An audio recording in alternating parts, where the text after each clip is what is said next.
Саламатсыңарбы 5-класстын окуучулары?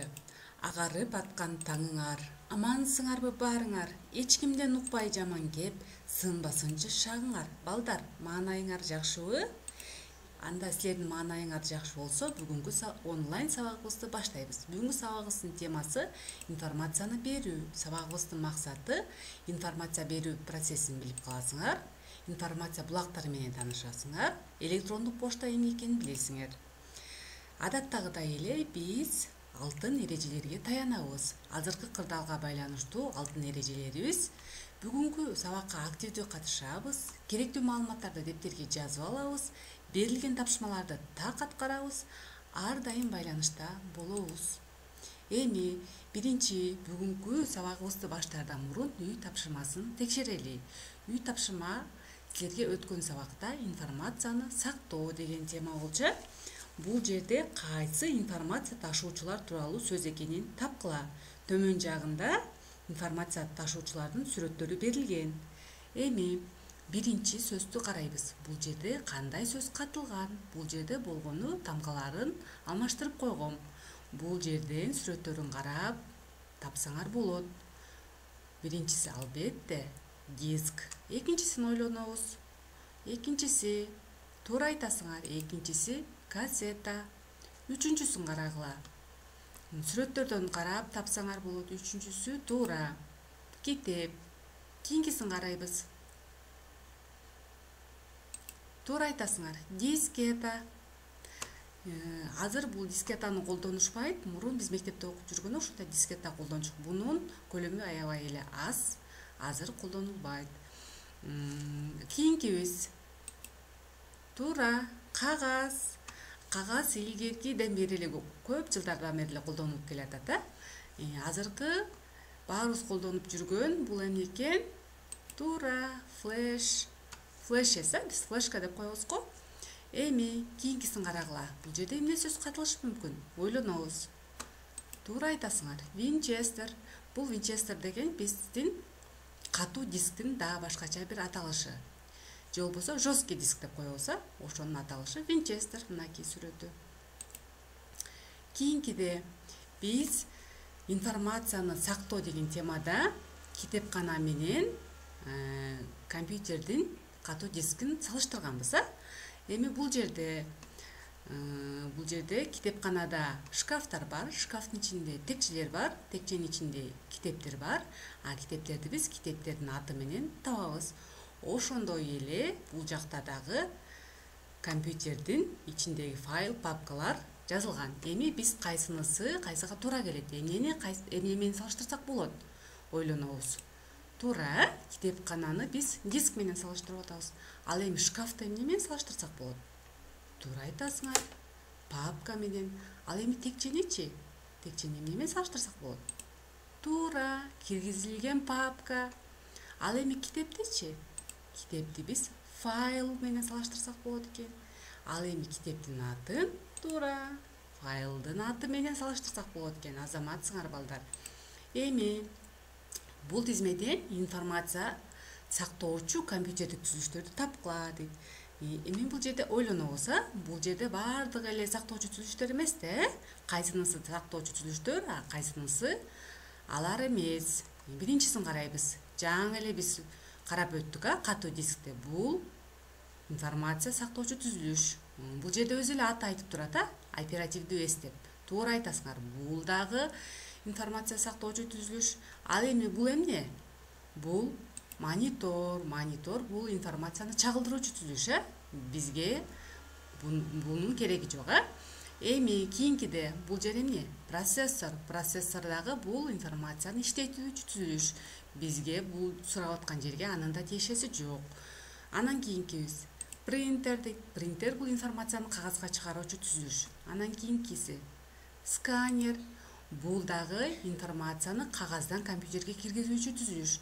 Булчу флеш эсе, бул сактоочу түзүлүш. Туура айтасыңар. Колонкачы? Жок. Колонка дагы, анткени колонка бул үн чыгаруучу түзүлүш. Силер туура таптыңар. Бул жерден бизге катуу диск, оперативдүү эс, анан флеш эс. Калгандары сактоочу түзүлүштөр эмес. Кийинкиде дагы бир силерге логический логикалык суроо бергим келип атат. Бул жерде айым, Мерим жана Вика көк, ак жана кызыл түстөгү флешкаларды сатып алышты. Кимдики кандай флешка деген суроого кыздардын бирөө мынтип жооп берди. Айымдын флешкасы көк, Меримдики көк эмес, ал эми Виканыкы ак эмес. Жооптун жыйынтыгына караганда бир эле кыздын флешкасынын өңү аныкталды. Кыздардын ар биринин флешкасынын түстөрү кандай? Туура, бири айымдын флешкасы көк экен, ал айтылып турат. Ал эми Виканын флешкасы кызыл, анткени аныкы көк аныкы ак эмес дейт, айымдыкы көк болуп атса, анда бунуку кызыл. Ал эми Меримдики болсо, бунуку көк болсо, бунуку кызыл болсо, анда Меримдин флешкасы ак. Туура айтасыңар. Азаматсыңар балдар. Эми биз бүгүнкү темабызды баштаардан мурун бүгүнкү темабыздагы маанилүү терминдерди аныктап алалы. Маанилүү терминдерди аныкташ үчүн биз ребусту табышыбыз керек. Ребусту бул жерде эмненин сүрөтү берилип атат? Информация, анан эмненин сүрөтү берилип атат? Туура. Булактын сүрөтү, информация булагы. Биринчи маанилүү терминибизди таптык. Кийинкибиз. Бул эмненин сүрөтү? Туура айтасыңар, каналдын сүрөтү, информациялык канал. Экинчи маанилүү терминибиз кетти. Эми үчүнчүдө жакшылап ойлонобуз. Үчүнчүдө бул жерде эмненин сүрөтүн көрүп турасыңар? Туура, картошканын сүрөтү, картошканын баш жагынан эки символду ал дейт. К деген алдык, эки символду алсак. Анан кийин эмненин сүрөтүн көрүп турабыз? Туура, бадыраңдын сүрөтү. Бунун баш жагынан бир символду ал дейт. Б'ны алдык. Кийинки үчүнчү сүрөттө кандай дейт? Буларда бир-бирден эле берилип атса, бул жерде экиден берилип атат, Кызылча деген сөздүн дейт. Баш жагынан 3 символду алып сал дагы, аяк жагынан 2 символду алып сал дейт. Ошондо ортосундагы ыл деген сөздү алдык. Кызылча дегенде. Үчүнчүдө дарбыздын сүрөтүн көрүп турабыз, туура айтасыңар балдар, дарбыз. Бул дарбыздын башындагы 2 символду алсак, биз да деген сөздү алабыз. 5-чи сүрөттө бул сызгычтын сүрөтү. Сызгычтын аяк жагынан 3 символду ал дейт. Анда гыч деген сөздү алабыз. Анда бул катылган сөзүбүз кабылдагыч экен. Информация кабылдагыч. Бул кийин 7-чи класста питон тилин үйрөнгөндө дагы символдук чоңдуктарда дал ушундай эреже менен табабыз. Эми кийинкибиз дагы бир катылган сөзүбүз бар. Бул жерде эмненин сүрөтүн көрүп турасыңар? Туура айтасыңар. Элек. Бул жерде туура айтасыңар. Трон. Анан дук деген сөз мүчөнү кошуп коебуз. Электрондук. А бул эмнеки? Почта. Демек, бүгүнкү сабакта биле турган маанилүү терминдер: информация булагы, информациялык канал, информация кабылдагыч, электрондук почта. Эми информацияны тез жана бурмалоосуз берүү абдан маанилүү. Биз бул жерде информация берүү бул теле берүү аркылуу берилет. Бул жерде бир күндө канчалаган информация берилет. Бул теле берүү аркылуу берилип аткан информация. Кийинки сүрөтүбүздө интернет аркылуу берилип аткан информация. Интернет аркылуу биз каалагандай информацияларды ала алабыз жана бере алабыз. Бир күндө интернетте дагы канчалаган информациялар берилет, иштелет. Кийинки сүрөтүбүздө информацияны берүүгө байланышкан бир нече жагдайларды карайлы. Мисалы үчүн, кыймылды жөнгө салган светофордагы информация булагы. Бул информация булагы, ал эми адамдар информация кабылдагычтар. Бир жолдун бир жак бетине кызыл күйсө, ал жак бет токтойт. Бул болсо информация берип атат. Жолдун экинчи жак бетине кызыл күйгөндө, бир жак бетине жашыл күйөт, ал жактагылар жүрөт. Көрдүңөрбү? Бул жерде дагы информация алмашуу жүрүп атат, информация берилип атат. Эми бизде информация берүү эки жол менен жүрөт экен. Биринчиси биологиялык информациялык канал. Бул адамдардын сезүү органдары аркылуу жүрөт экен. Биз информацияны көрүп кабыл алабыз, жыты менен, дамы менен угуп, кармап көрүп кабыл алабыз. Кийинкиде техникалык информациялык каналдар. Бул жерде биз информацияны эмне менен беребиз? Телефон менен, радио менен, компьютер менен, телевизор менен беребиз. Бул экөөнү ушинтип салыштырып койдук. Эки жол менен берилет. Эми биз информацияны берүү менен байланышкан аракеттерге дайыма катышабыз. Информация берүү китеп окуганда, теле көрсөтүүлөрдү көргөндө, интернетте отурганда, газета окуганда берилет. Эми бул жерде биринчи сүрөттө китеп окуп атат, кийинкиде газета, үчүнчүдө интернеттен маалыматты алып атат, төртүнчүдө телевизор. Эми бул жерде информациянын берүү формасы бир тараптуу. Бул жерде бир адам информацияны кабыл алып атат. Ал эми кийинки сүрөтүбүздө болсо информацияны кабыл алуу жана берүү, кабылдагыч менен берүү дагы эки тараптуу болот. Бул жерде карасаңар, биринчи сүрөттө бир кызга сырын айтып атат. Экинчиде бул телефондон жаңылык айтып атат.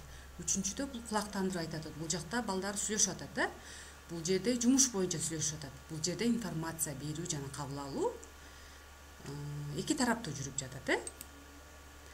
Эми информацияны берүү процессин жөнөкөйлөтүп, төмөнкү схема менен көрсөтүүгө болот. Информация булагы, информациялык канал, информация кабылдагыч. Мынакей ушундай жол менен жүрөт экен информация берүү. Эми информацияны берүүдө дайыма эки тарап катышат. Информация берүүчү, информация булагы жана информация алуучу, информация кабылдагыч. Бул сүрөттү карайбыз. Бул сүрөттө эмне болуп атат? Мугалим сабак өтүп атат. Сүрөтүнө караганда химия сабагын өтүп атат. Эми бул жерде информация берүүчү ким, кабыл алуучу ким, канал ким карайбыз. Бул жерде информация булагы химия сабагынан өтүлгөн жаңы тема. Ал эми информациялык канал мугалим. Ал эми информация кабылдагыч бул окуучулар. Туура айтасыңар, таптыңар. Кийинкибизди карайык. Газетадан реклама окуп жаткан кыз дейт. Окуп жаткан кыздын сүрөтү экен. Бул жерде информация берүү ким, кабылдагыч ким, канал ким табалы. Туура айттыңар. Информация булагы газетада реклама же жаңылыкка бул окуп жаткан. Ал эми информациялык канал бул газета. Ал эми информация кабылдагыч бул кыз. Эми информация берүүнүн дагы бир түрүн карайлы. Ал электрондук почта. Электрондук почта деген эмне экен? Компьютердик тармактын жардамы менен маалымат алмашуучу система. Электрондук почтанын дареги эки бөлүктөн корреспонденттин шарттуу аталышы жана почта үкөгү катталган сервистик даректен турат. Мынакей. Бул жерде аты жазылат корреспонденттин. Бул жер ушинтип бөлүнөт. Бул жер болсо сервердин аты жазылат да, мынакей. Бирин экинчисине ажыратып турган белгини буну биз маймылча деп атайбыз. Же болбосо собачка деп коебуз, орусча. Мынакей белгиси момундай. Иштеткенде биз интернетке кирип иштеткенде ушундай белги менен чыгат. Эми мен силерге көрсөтүп коеюн. Биз ноутбугубуз же компьютерибиз интернетке туташкан болуш керек. Анан кийин биз интернетти иштетип, жанагы көрсөттүм го, Mail.ru деп, ошону мына белгини басканда регистрация кылабыз. Биринчи өзүбүздү регистрация дегенге бизде момундай диалоговый окно чыгат. Бул жерде атыбызды мен бир кыздын атынан түздүм 5-класстагы. Атын сурайт, фамилиясын сурайт, туулган күнүн, жынысын сурайт, анан аккаунтунду жаз дейт. Мен болсо Даяна 703-2009 деп жаздым. Бул сервер Mail.ru менен калды. Пароль жаздым. Бул паролду өзүңөрдөн башка эч ким билбеш керек. Бул жерге парольду кайталадым. Бул жерде мен биздин Кыргызстандын телефон номерин таптым. Анан кийин бул жерге өзүбүздүн номерибизди жазабыз. Анан создать дегенди бассак, бизге мынакей мындай электрондук почта ачылып калат. Бул жерде мынакей кадимкидей эле бизге келген сообщениялар бар. Биз болсо сообщение бул жерден билдирүү кетире алабыз. Ушундай болуп туруп ачылат. Көрдүкпү? Эми үйгө тапшырма бул жерде карасаңар, мен силерге ссылка жиберип койгом. Бул ссылкаңарды WhatsApp группаңарга дагы жиберем. Бул жерде бүгүнкү өткөн теманы ышыкташ үчүн мен силерге 10 тест бергем. Ошол тестти аткарасыңар. Ал тестти силер, бул онлайн тест, силер аткарсаңар мага автоматтык түрдө кимиңер канча суроого туура жооп бергениңер көрүнүп турат. Көңүл бурганыңыздарга чоң рахмат. Кийинки сабакта жолукканга чейин сак саламатта калыңыздар.